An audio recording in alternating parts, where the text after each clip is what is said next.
falar então de suficiência das Escrituras, a gente vai introduzir tentando definir os termos, né? O que seriam então as Escrituras? Em primeiro lugar, as Escrituras são palavra de Deus. Segundo uma citação do pastor Tim Keller, a Bíblia não diz que Deus fala e em seguida age, que ele nomeia e depois dá forma, mas sim que o falar e o agir de Deus são a mesma coisa. Sua palavra é sua ação, seu poder divino. Muitas vezes a gente está conversando, aconselhando alguém e a gente está tentando argumentar segundo as teorias humanas, mas esse conhecimento humano não é capaz de penetrar no coração dessa pessoa. Somente a palavra de Deus pode fazer isso, porque ela é poder. Quando Deus fala, ele está agindo, ele está trabalhando, ele está atuando. A palavra de Deus criou todo o universo. Deus falou e tudo veio a existir, né, segundo a sua vontade. E é exatamente isso que Deus faz em nós. A sua palavra, ela transforma. Então, é muito importante que, aplicado ao aconselhamento bíblico, a palavra de Deus seja a nossa base, porque é ela que, de fato, vai transformar o coração do nosso aconselhado. Não somos nós mesmos, não é nossa eloquência, não é nosso conhecimento, a nossa sabedoria, mas a palavra de Deus que tem a condição de penetrar profundamente no coração daquela pessoa. Hebreus 4:12 nos diz: pois a palavra de Deus é viva e eficaz, e mais afiada que qualquer espada de 2 gumes. Ela penetra ao ponto de dividir alma e espírito, juntas e medulas, e julga os pensamentos e intenções do coração. E continuando, né? O texto de Isaías 55:11 fala assim: assim como a chuva e a neve descem dos céus e não voltam para ele, sem regarem a terra e fazerem-na brotar e florescer, para ela produzir semente para o semeador e pão para o que come, assim também ocorre com a palavra que sai da minha boca. Ela não voltará para mim vazia, mas fará o que desejo e atingirá o propósito para o qual a enviei. Então, a palavra de Deus cumpre o seu propósito. As escrituras, elas também são manual de vida para o cristão, né? Através dos tempos, os batistas têm se notabilizado pela defesa desses princípios. A Declaração Doutrinária da Convenção Batista Brasileira diz assim: a aceitação das escrituras sagradas como única regra de fé e conduta. Essa é a base da nossa declaração doutrinária denominacional. Então, as escrituras são palavras de Deus, manual de vida para o cristão, são também revelação. É muito importante a gente entender que nós não chegamos ao conhecimento de Deus e, consequentemente, o conhecimento de quem nós de fato somos, se não entendermos que a palavra de Deus, que a Bíblia, que as Escrituras, elas foram reveladas por Deus. Segundo a sua própria vontade, ele quis se revelar a nós. Então, as Escrituras, elas são revelação especial do conhecimento de Deus. Elas são revelação especial do conhecimento do homem, revelação especial da vontade de Deus para o homem e revelação de Cristo, o Redentor do homem. Efésios 1, versículos 9 e 10, diz assim: e nos revelou o mistério da sua vontade, de acordo com o seu bom propósito, que ele estabeleceu em Cristo, isto é, de fazer convergir em Cristo todas as coisas, celestiais ou terrenas, na dispensação da plenitude dos tempos. A gente pode observar que no decorrer da história bíblica, da narrativa bíblica, a gente percebe que somente Cristo vai lançar à luz de fato a revelação de Deus para nós. Quando Deus aplicou a sua profecia no Éden, após a queda, já tinha apontado para Cristo como Redentor da humanidade. Isso também é conhecido como proto-evangelho, ou seja, o primeiro evangelho lá em Gênesis 3:15 a gente vê, porém, inimizade entre você e a mulher, ou seja, a serpente e a mulher, entre a sua descendência e o descendente dela. Este lhe ferirá a cabeça e você lhe ferirá o calcanhar. Então, aqui a gente já percebe o plano de enviar Cristo para redimir. O Deus se fez homem, ele foi encarnado. Ele era de fato 100% homem e 100% Deus. E ele, a revelação de Deus para nós, se completou através da sua obra, da sua vida aqui entre nós. Então, a revelação de Deus, ela é gradativa no decorrer do tempo, e que Cristo completou essa revelação na sua própria vida, na sua própria carne, na sua própria obra de vida, morte e ressurreição. Jesus explica a revelação do Pai a nós. Nós podemos saber quem nós somos porque ele também revelou isso a nós. Nós podemos, então, ter a solução para o nosso problema. Nas últimas consequências, todo problema é por causa do pecado cometido pelo homem em Adão, e ele é nosso representante. Então, a nossa natureza é pecaminosa. Então, nós temos tudo o que necessitamos para que possamos viver a vontade de Deus. Por quê? Porque ele se revelou a nós. O Novo Testamento aponta para Cristo, da mesma maneira que o Velho Testamento também apontava para Cristo. A palavra de Deus, ela é completa. Ela é tudo o que a gente precisa para viver uma vida de piedade. Em 2 Pedro 1, versículos 2 e 3, diz assim: graça e paz lhes sejam multiplicadas pelo pleno conhecimento de Deus e de Jesus, o nosso Senhor. Seu divino poder nos deu todas as coisas de que necessitamos para a vida e para a piedade, por meio do pleno conhecimento daquele que nos chamou para a sua própria glória e virtude. Nós, então, podemos ter acesso a esse pleno conhecimento de Cristo Jesus. É através desse conhecimento que a gente vai poder aplicar o Evangelho à vida do aconselhado, à vida daquelas pessoas que vêm buscar ajuda a nós. É sempre olhando para Cristo Jesus. Ele se revelou. Ele é o nosso alvo, ele é o nosso padrão. É por isso que a gente defende que não há conhecimento humano, não há teoria humana, não há metodologia humana que possa se comparar ao poder de Deus, ao poder da palavra de Deus aplicada à vida das pessoas, de pessoas que de fato creem e se rendem ao senhorio de Cristo. E por último, as Escrituras também nos fornecem as lentes pelas quais o cristão deve enxergar o mundo. E nesse sentido, em outras aulas a gente vai comentar sobre cosmovisão. Quais são as lentes pelas quais nós temos enxergado e interpretado o mundo à nossa volta? A palavra de Deus, a Bíblia, ela apresenta uma narrativa, ela apresenta uma explicação, uma interpretação da história, né? E também aponta para o futuro, ela diz o que vai acontecer no futuro, mas também existem muitas outras teorias. Qual seria, então, a cosmovisão apresentada pela Bíblia? Apresentada pela narrativa bíblica? A cosmovisão bíblica, ela apresenta a divisão da história da seguinte forma. Ela olha para o passado e ela diz que nós fomos criados. A primeira classificação da história, segundo a narrativa bíblica, é a criação. Depois a queda, que em Adão toda a raça humana possui então a natureza pecaminosa, porque Adão é o representante da humanidade.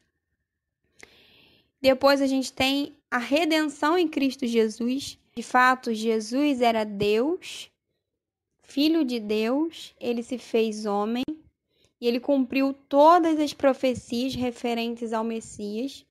Como ele redime o homem? Através de arrependimento e fé nele. Então, aquele que se arrepende e crê no Filho de Deus, Cristo Jesus, no seu sacrifício perfeito na cruz, é salvo.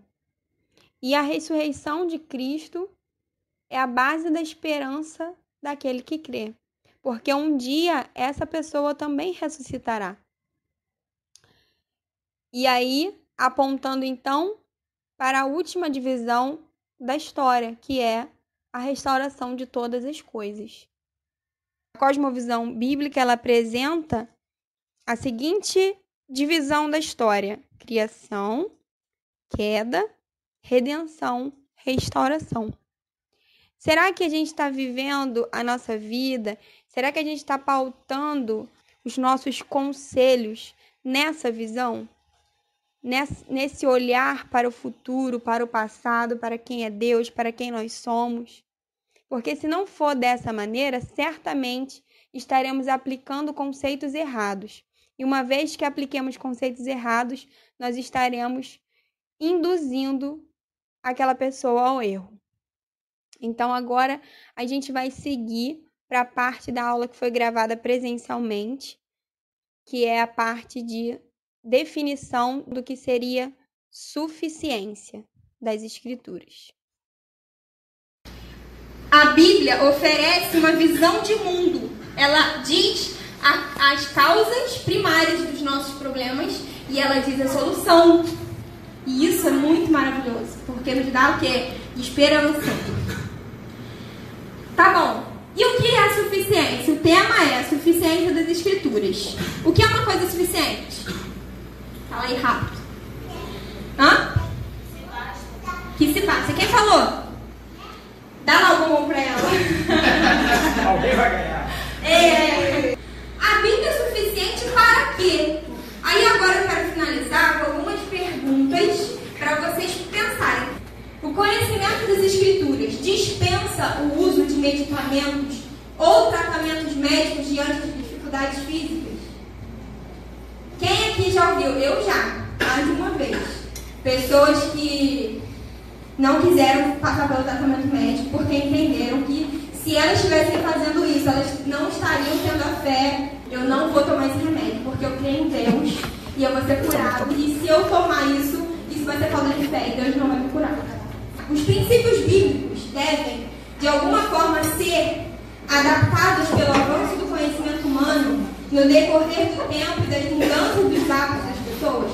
Vocês acham que a Bíblia ela é ultrapassada? Tudo bem, todo mundo aqui, um monte de gente falou não, mas será que na nossa vida diária a gente não acha isso? Quantas vezes a gente acha que a gente não precisa cumprir aquilo? Ah, mas era outra época, era outro contexto, aquelas pessoas não viviam como eu vivo, não existiam as doenças que existem hoje, não existiam complexidades que existem hoje, não existiam avanços que existem hoje. Então não é bem assim ao pé da letra, como está escrito aí.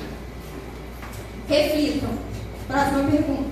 É possível viver a vida cristã sem o estudo da Bíblia? É possível? O Dr. Lloyd Jones, ele fala, na introdução dos estudos do Sermão do Monte, ele fala que muitas vezes a gente lê o texto bíblico, mas aquilo não serve para nada. A gente lê a Bíblia toda.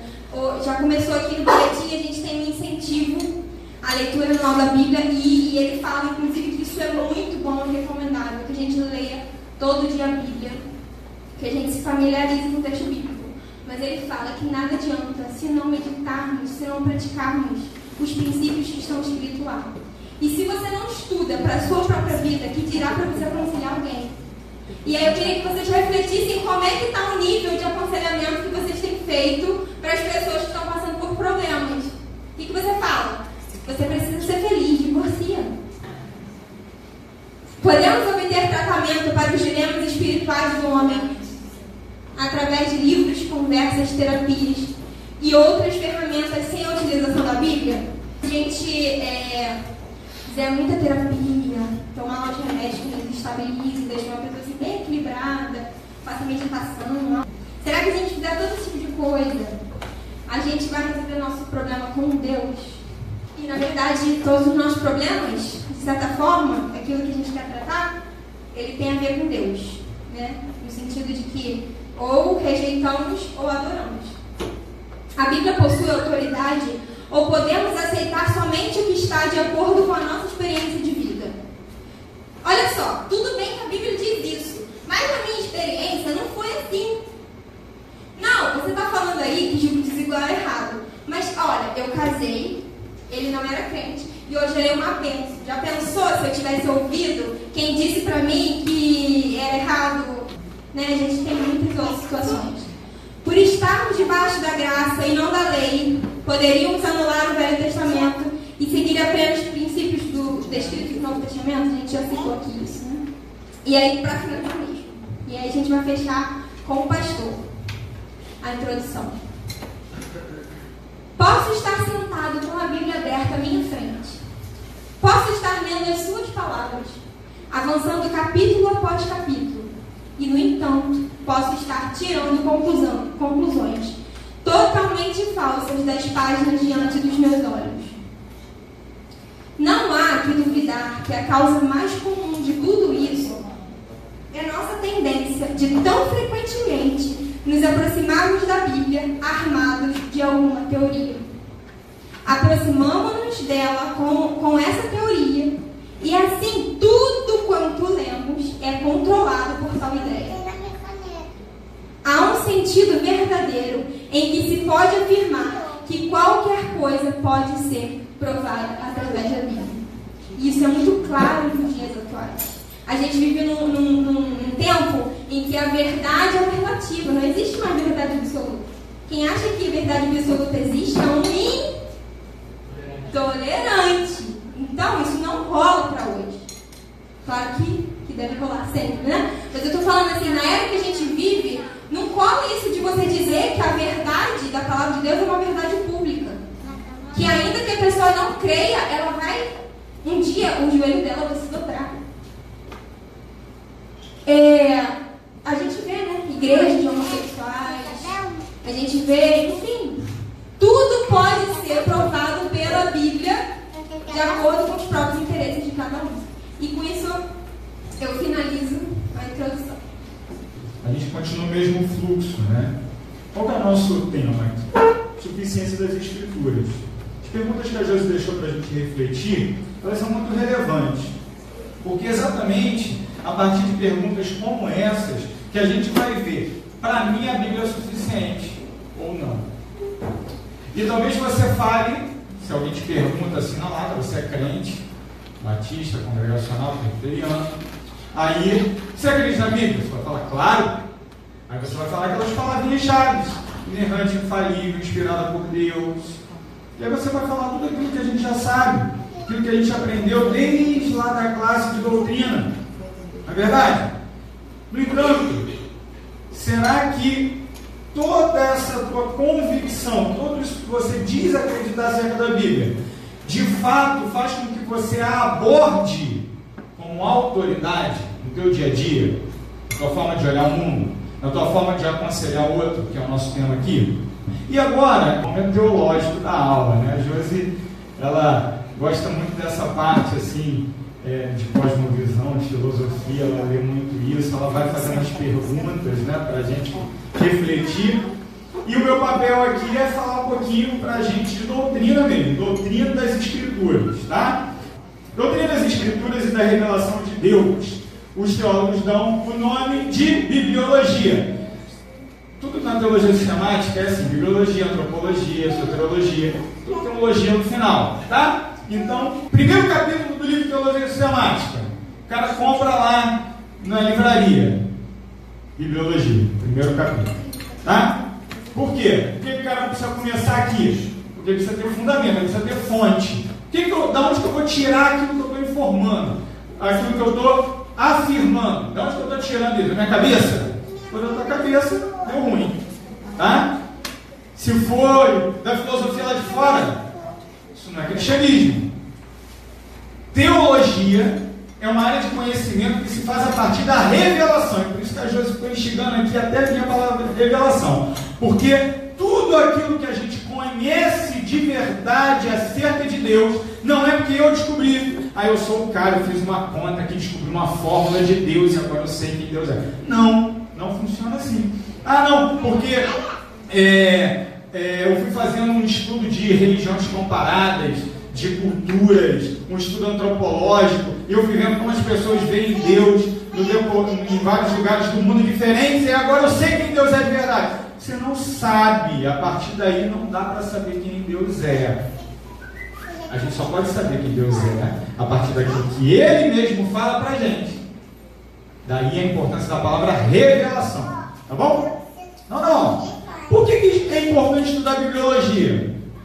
É importante estudar bibliologia porque a nossa bibliologia é como se fosse o alicerce do edifício. Tá? Aqui eu tenho um edifício erguido sobre a bibliologia sadia. Creio na Escritura, inerrante, infalível, única regra de fé e prática, suficiente. A gente vai aprofundar um pouquinho mais o que seria isso. Tenho uma bibliologia sadia, uma visão correta da Bíblia, aí eu estabeleço um alicerce correto sobre um edifício correto sobre o alicerce correto. Minha bibliologia distorcida. Um dia eu escutei um camarada falar no YouTube, né? A gente agora está nessa fase, né? Abri o YouTube e vi um teólogo. Nada com os teólogos. O povo perigoso. O teólogo falou assim, para mim. Não, porque na verdade o Novo Testamento revoga o Antigo. O Antigo não vale mais. Isso é uma bibliologia.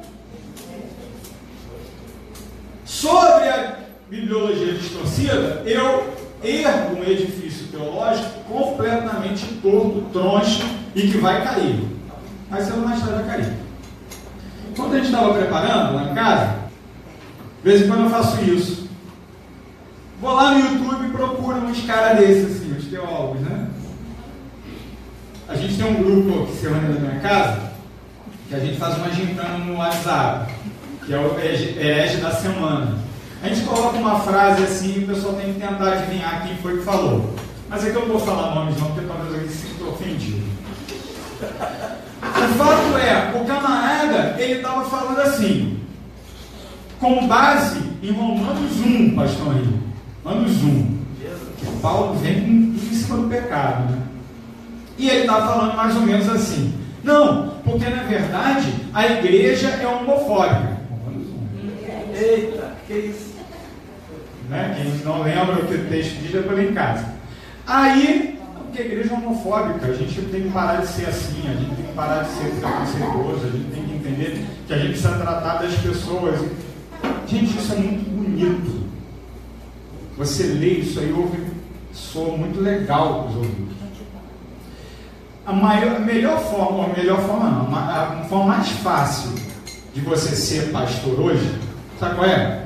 Não é vir aqui e falar para o pessoal assim, vamos estudar a Bíblia. Não, essa é a maneira mais difícil. Essa é a maneira que tu vai quebrar pedra, vai sofrer, entendeu? Vai ter oposição de quanto é lá. Agora, se você quer bombar, sabe qual é a melhor maneira? Você está pensando em abrir uma igreja e você ficar rico? Dá dica agora. O que você vai fazer é o seguinte, você vai se preparar. Esses caras se preparam, às vezes a gente acha que não, mas eles se preparam. Você vai se preparar para pregar contra tudo, menos contra as pessoas que vão te ouvir. Você tem que pregar de uma forma que você detona todo mundo, menos a tua plateia.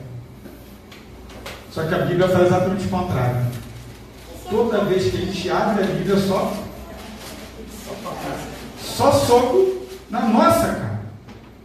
Não é verdade? Aí você fala, poxa, mas eu estou aqui na igreja e tal, eu vim aqui para o curso para apanhar. Não é isso que eu estou falando. A Bíblia é muito sincera com nós. Ela nos mostra quem nós somos e nos mostra quem Deus é. Ela nos mostra que Deus é grande, soberano, Senhor de todas as coisas, santo, justo, bom, perfeito, amoroso. Que esse Deus implantou em nós na criação a sua imagem e a sua semelhança. No entanto, por conta da nossa vontade, porque nós quisemos cair.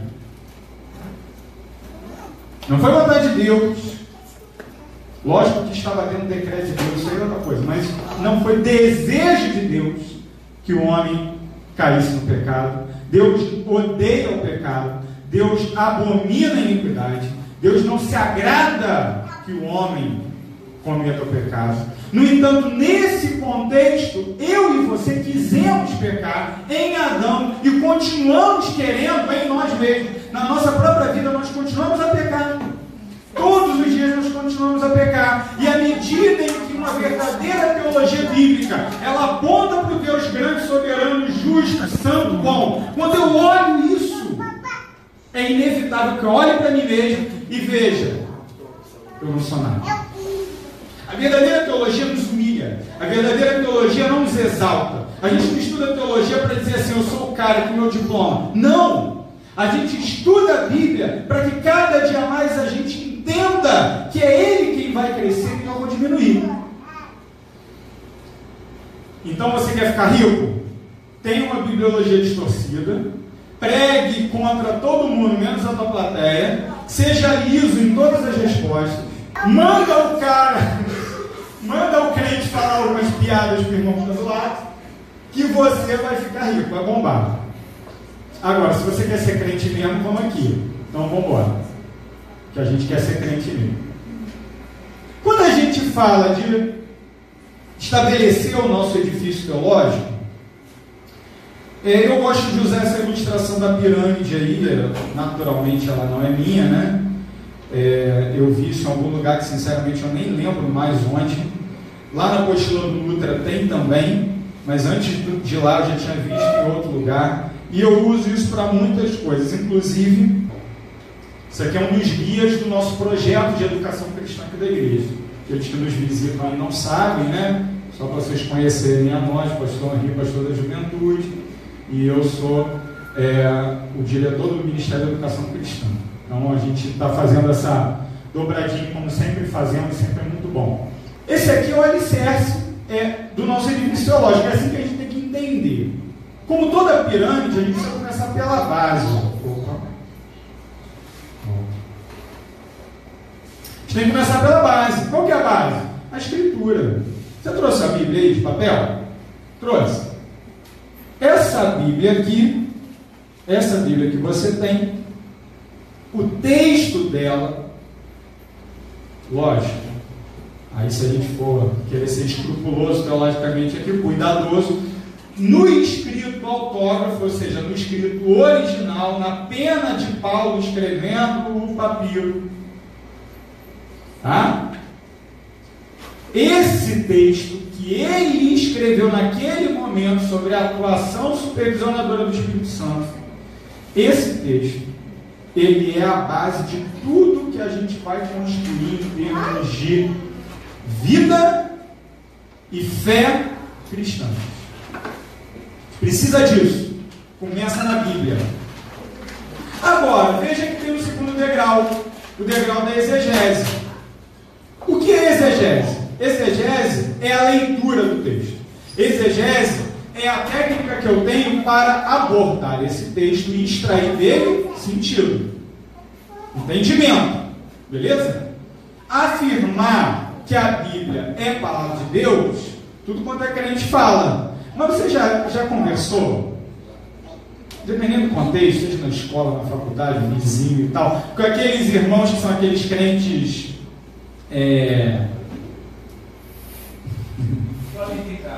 Não, eu não quero usar a palavra, mas com muito carinho por esses irmãos, porque muitos deles são muito fervorosos mesmo. Mas aqueles irmãos que são dessas igrejas menores, que muitas vezes não tem teologia, não tem história, e aí eles acabam sendo aquele crente mais estereotipado, né? Que chama todo mundo de varão, varoa, e tudo mais. E que cita a Bíblia assim, muito catado, os textos e tudo mais. Você pergunta para esse camarada: meu irmão, você acredita que a Bíblia é a palavra de Deus? Ele vai falar: claro, acredito piamente na palavra de Deus. Mas muitas vezes essa pessoa, ela não tem condições, às vezes até por uma questão de não poder ler mesmo, de ler o texto para extrair desse texto sentido. E aí, naturalmente, essa pessoa, ela vai ter dificuldade de estabelecer ela própria, sozinha, entenda, ela vai ter pessoas que vão lhe ajudar, pastores, professores e tudo mais, mas ela vai ter dificuldade dela própria, sozinha, de subir os degrauzinhos da pirâmide. Por quê? Ela até crê que a Bíblia é a palavra de Deus, mas ela não sabe ler, ela não tem condições de ler. Aí você fala, basta saber ler o português? Esse é o básico, né? Mas tem gente que tenta fazer teologia sem saber nem ler o português. Agora, lógico, além do português, é bom a gente saber ler um pouquinho mais. A gente poder conhecer o contexto histórico, a gente poder conhecer o idioma original. Isso aí, no contexto acadêmico, a gente faz sempre. Pastor, eu não sou seminarista. O que acontece comigo? Eu não posso, então, subir o degrauzinho? Pode. Tantas ferramentas que a gente tem na internet, programas que você instala até no seu celular, aplicativos, que você pode ter conhecimento da língua original. Pode, você pode. Você pode ter conhecimento do contexto histórico. Hoje com o Google é muito fácil fazer isso. Tem boas fontes, tá? Então a gente consegue fazer isso com ferramentas, tá? Depois, teologia bíblica. Esses 3 degraus aqui são os degraus onde a gente começa com a pedra bruta, o texto da Sagrada Escritura, e a gente termina com afirmações claras para nós hoje, acerca de Deus e acerca de nós mesmos, que são fiéis a essa Escritura. Então, um exemplo, a gente pega lá João 1, todo mundo sabe de cor, né? O princípio era o... O que mais? O verbo estava com Deus, o verbo era Deus. Vamos parar só aqui. Beleza. Primeira coisa é saber ler, né? Primeira coisa é conseguir identificar as coisas elementares no texto. Por exemplo, esse é um versículo que é dividido em 3 partes. Tem 3 afirmações no versículo, não tem? Quais são as 3 afirmações? Primeira, o princípio era o verbo. Segunda, terceira, beleza. Tem outras versões que é diferente, não tem? Qual a diferença? No princípio era a palavra. Ao invés de verbo, palavra. Você fala, o que é verbo, palavra? Como é que é esse negócio aí? Aí você vai lá no Google e vai pesquisar. Aí você vai ver lá no Google e vai te falar que, na verdade, João ali está usando a palavrinha grega logos. E essa palavrinha logos, ele estava evocando um princípio da filosofia clássica, ou já um pouquinho após a clássica, né? Que era a ideia de um conceito unificador de toda a verdade. E ele vai ligar, então, quem ao logos? O texto está falando de quem? Jesus. Ele vai falar que Jesus, então, é esse que unifica, que centraliza todas as coisas. Aí a gente consegue passear em outros textos que falam coisas parecidas. Josi acabou de ler um texto aqui que fala algo muito parecido em Efésios capítulo 1, versículo 9 e 10, que é o que? O propósito divino de fazer convergir em Cristo todas as coisas na plenitude dos tempos. Então olha só que coisa legal. A gente começa a conseguir fazer uma reflexão um pouquinho mais profunda de algo que era só um texto que todo mundo sempre decorou. E a gente consegue ir além, se a gente for destrinchar cada uma das 3 afirmações. Por exemplo, na primeira afirmação tem a questão cronológica, no princípio. Não é assim? Ele está situando. O verbo era quando? No princípio. Então ele está jogando o nosso pensamento para onde? Para a criação. Não é isso? O verbo, Jesus, era lá, existia no princípio. Tá? Mas aí depois ele vai ter uma segunda afirmação. Qual era a segunda afirmação? Que o verbo estava com Deus. Olha, quem está com alguém não é igual a este alguém. Eu estou com a Josi. Eu não sou a Josi. Eu estou com ela. Quem está com alguém não é igual a esse alguém. Por que isso é importante, pastor? Isso é importante porque tem gente que diz que, na verdade, Deus não são 3 pessoas, Deus é uma só. Então, aí a gente tem um conceito importante acerca da cristologia de João, da divindade do Cristo no entanto, como uma pessoa distinta. Divindade de onde? De onde você tirou isso, pastor? Da terceira parte do versículo. E o verbo era Deus. Aí, mais uma vez, a gente precisa fazer exegese, a leitura. Porque você já teve, com certeza, alguém que bateu o seu portão, uma revistinha, torre de vigia, que não me vender, dizendo que, na verdade, o verbo não era Deus, o verbo era um Deus. Já teve essa experiência? Ou quando eles aparecem ao portão, você finge que está todo mundo lá fora? É uma silêncio, todo mundo fica muito para, deixa eu jogar na rua. A gente precisa lembrar que a gente precisa ler o texto, exegese. A exegese desse texto está completamente errada. A tradução correta não é um Deus. A tradução correta é que o verbo era Deus, ou que o verbo era divino. Um dos dois. As duas pode. Né? Aí você precisa saber ler para você fazer a sua teologia. Então, o que a cristologia de João diz aí? Um versículo só, 3 afirmações. Que lá na criação Jesus estava presente. Que lá, desde aquele momento, ou até antes dele, ele é distinto de Deus. Deus Pai é uma pessoa, o Cristo é outra pessoa. E a terceira afirmação é que, ainda que sejam pessoas distintas, ambos compartilham da mesma natureza. Da mesma natureza divina. Aí eu estou fazendo o quê? Teologia bíblica. Preciso subir mais um pouquinho o degrau, que é a teologia histórica. Aí eu vou começar a ver que, à luz de João 1, as pessoas já debateram muito esse negócio de Cristo. As pessoas já pensaram muito sobre isso. Aí eu vou lembrar, ou vou ler em algum lugar, seja no Google, na Wikipédia, seja no Voltemos ao Evangelho, não sei, você vai procurar um lugar, e tem muitos lugares bons para você encontrar material sobre isso. Você vai começar a falar sobre os concílios. Sobre o concílio de Nicéia, sobre o concílio de Constantinopla, sobre o concílio de Éfeso. O que é isso? Foi o pessoal que estava discutindo exatamente essa coisa. Jesus é Deus? Jesus não é Deus? Jesus, ele é uma criação mais evoluída? O que Jesus é? E as pessoas discutiram muito isso no decorrer dos primeiros séculos da igreja e formularam doutrina. Aqui, ó. Aí você fala, poxa, mas os caras formularam a doutrina só no século IV depois de Cristo. Quer dizer que antes disso, a igreja toda não sabia se Jesus era Deus ou não? Não, não é isso que eu estou dizendo, não. Quando os camaradas bateram o martelo no concílio, eles simplesmente estavam reconhecendo aquilo que toda a igreja já pensava. E estavam condenando pessoas heréticas, minorias, bem poucos, que afirmavam diferente. E que estavam tentando introduzir o seu ensino falso dentro da igreja.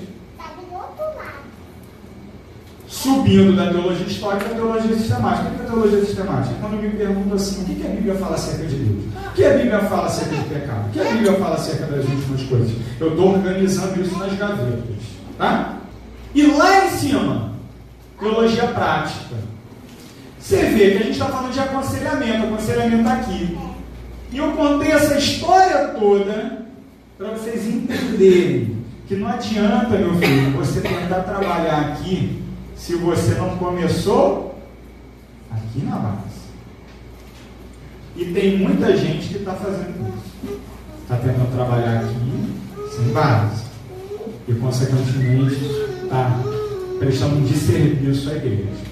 Então, vamos falar rapidinho aqui de mais alguns conceitos teológicos sobre a revelação. Primeiro, revelação geral. É a maneira pela qual Deus se revela ao homem de maneira não verbal, através de meios naturais ou não. Salmo 19, versículo 1 diz assim, ó, os céus declaram a glória de Deus, o firmamento proclama as obras de suas mãos. Quando você olha a natureza, o que você vê? Há um Criador, mas eu não sei quem, eu não sei como ele é, não sei suas características, não sei o que ele quer de mim, mas eu consigo ver. Há um Deus. A providência, nós temos o que comer, nós temos ar, nós temos água, nós temos condições de vida, porque Deus providencia isso através da sua sustentação soberana de todas as coisas.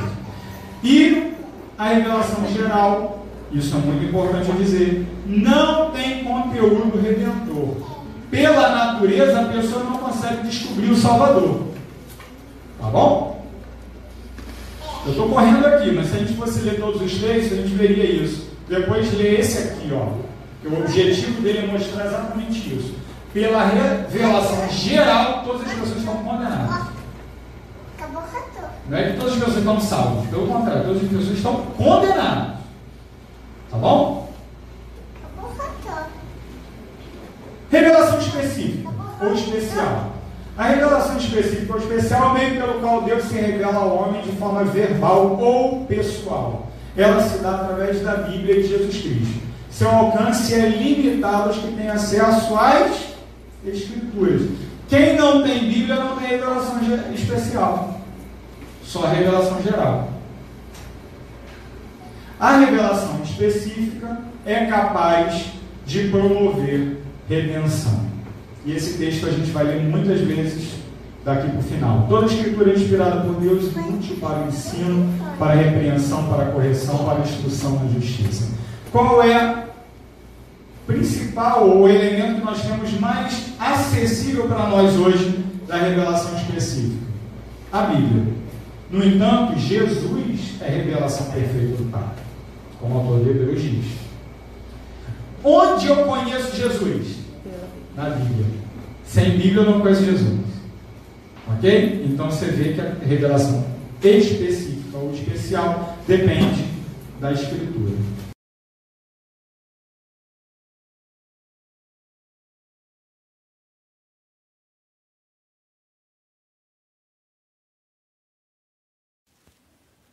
Vamos seguir nosso estudo falando sobre inspiração. Afirmamos que a Bíblia é inspirada por Deus. Lá em 2 Timóteo 3,16 diz assim: toda a Escritura é inspirada por Deus e útil para o ensino, para a repreensão, para a correção, para a educação na justiça. O que isso significa? Isso significa que Deus supervisionou os autores bíblicos que, usando plenamente de suas faculdades mentais e estilos próprios, compuseram sem erro algum os textos da Bíblia. Isso a gente encontra afirmado pelo apóstolo Pedro, lá na sua segunda carta, no capítulo 1, versículo 21, que diz: porque nunca jamais qualquer profecia foi dada por vontade humana. Entretanto, homens santos falaram da parte de Deus, movidos pelo Espírito Santo. Então, esses homens foram conduzidos por Deus, que cuidou para que aquilo que esses homens inspirados, esses autores inspirados, na hora que estavam escrevendo os textos inspirados, fossem autores de um texto exatamente igual àquele que Deus queria que eles escrevessem. Por conta disso, a gente costuma dizer, e a gente estuda assim na teologia, que a Bíblia tem uma autoria dupla.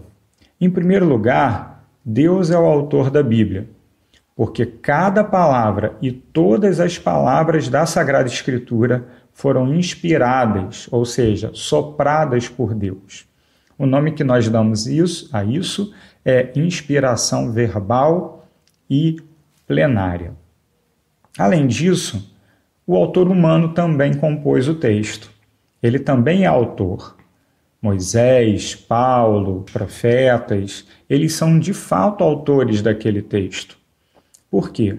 Porque Deus usou esses homens para registrar sua revelação, mas manteve nesses homens, enquanto estavam escrevendo, o uso das suas personalidades, dos seus estilos literários, da sua cultura, das suas faculdades mentais. Com isso, a gente não afirma de modo algum que a Bíblia foi ditada mecanicamente. Deus não ditou palavra por palavra para os autores bíblicos. Houve uma supervisão desses autores, uma supervisão do Espírito Santo, que garantiu que a autoria desses homens, que ao escreverem esses homens o texto bíblico, eles estivessem zelando para que aquilo que Deus queria que eles escrevessem de fato fosse escrito. Nós também não acreditamos que isso aconteceu num estado de êxtase. Essas pessoas, esses homens, não foram tomados como algum tipo de possessão ou algo do tipo. Não, eles estavam conscientes, eles estavam no uso das suas faculdades mentais. Não houve inspiração mecânica, não houve teoria do ditado. O que houve foi uma inspiração verbal e plenária que garantiu, pela atuação do Espírito Santo de Deus, que o texto da Sagrada Escritura seguisse exatamente aquilo que Deus queria que ele fosse. A gente consegue ilustrar isso da seguinte maneira. Deus queria escrever a Bíblia, escrever o texto bíblico. Como ele fez isso? Ele supervisionou o autor humano, que por sua vez redigiu o texto, escreveu o texto, de maneira tal que aquilo que Deus intencionou, aquilo que Deus quis, fosse exatamente aquilo que o texto bíblico fosse. Assim nós entendemos a inspiração. Quais são as consequências, então, e como a gente consegue observar isso no texto bíblico? Bom, tanto o Antigo quanto o Novo Testamento possuem a mesma autoridade. Ambos são escritura inspirada por Deus. Onde que a gente vê isso? Bom, Jesus reconheceu a autoridade do Antigo Testamento. A gente consegue observar isso, por exemplo, no iniciozinho do Sermão do Monte, Mateus capítulo 5, versículo 17, quando Jesus afirma o seguinte: não penseis que vim revogar a lei ou os profetas. Não vim para revogar, vim para cumprir.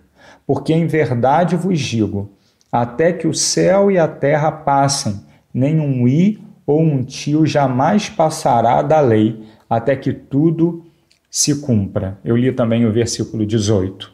Jesus também vai dizer e vai garantir a autoridade da Escritura quando lá no livro de João, no capítulo 10, versículo 35, ele diz o seguinte, João 10, 35. Se ele chamou deuses aquele a quem foi dirigida a palavra de Deus, e a Escritura não pode falhar, então daquele a quem o Pai santificou e enviou ao mundo dizeis, tu blasfemas? Por que declarei, sou filho de Deus? Onde a gente consegue perceber o reconhecimento de Jesus aqui, que o Antigo Testamento é Escritura?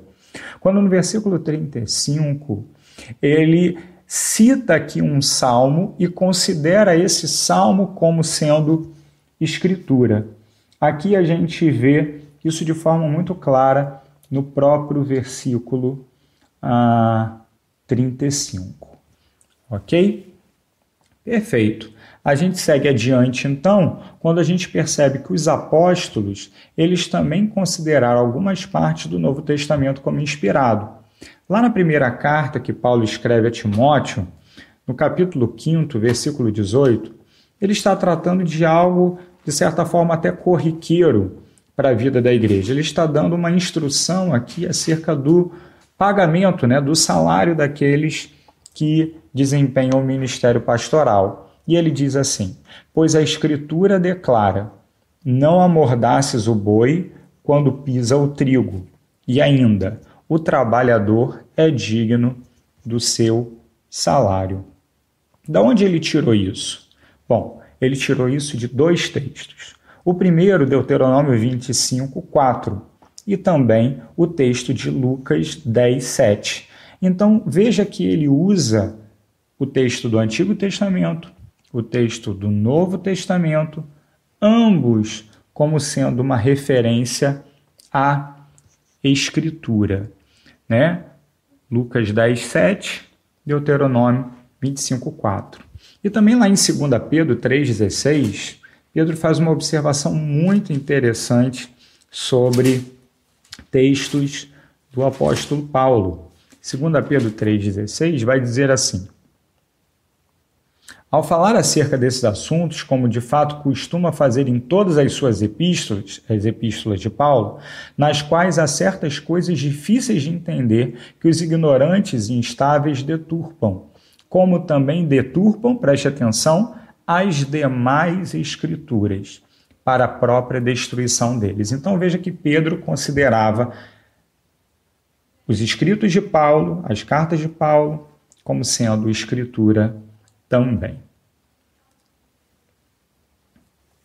Por ter sido, então, inspirada por Deus, nós podemos afirmar que a Bíblia é inerrante, ou seja, não há erros nos escritos originais, e infalível, ou seja, ela não ensina nada de errado. A Bíblia é a palavra de Deus, por isso ela é a nossa única regra de como devemos crer e como devemos agir. Seguindo aqui, a gente vai falar também acerca do cânon. O que seria o cânon? O que a gente está querendo dizer por isso? Bom, quando a gente fala de cânon, a gente está falando do conjunto dos livros bíblicos, do conjunto dos livros inspirados. A palavra grega cânon significa literalmente regra, medida fixa, vara de medir, fronteiras delimitadas de um território. Teologicamente, a gente usa essa palavra para designar esse conjunto dos livros da Bíblia. O reconhecimento dos textos inspirados se deu sob a direção de Deus, baseado em critérios que revelam a inspiração. Todos os livros que compõem o cânon possuem autoridade divina e, por isso, devem ser tomados como única regra de fé e prática. Os próprios autores sabiam que aquilo que eles estavam escrevendo era a revelação de Deus. Isso a gente consegue perceber nas palavras de Davi em 2 Timóteo 23:2 ou nas palavras de Paulo em 1 Coríntios 14:37. Aqui, esses dois autores bíblicos reconhecem que aquilo que eles estavam escrevendo naquele momento, aquilo que eles estavam recebendo de Deus, era inspirado pelo próprio Deus. Os livros canônicos são, então, integralmente verdadeiros e não possuem qualquer erro, seja ele histórico, científico ou filosófico.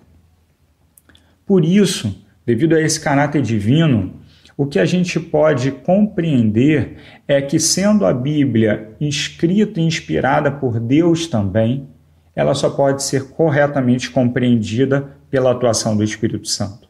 Essa atuação é tanto necessária para incrédulos quanto para crentes.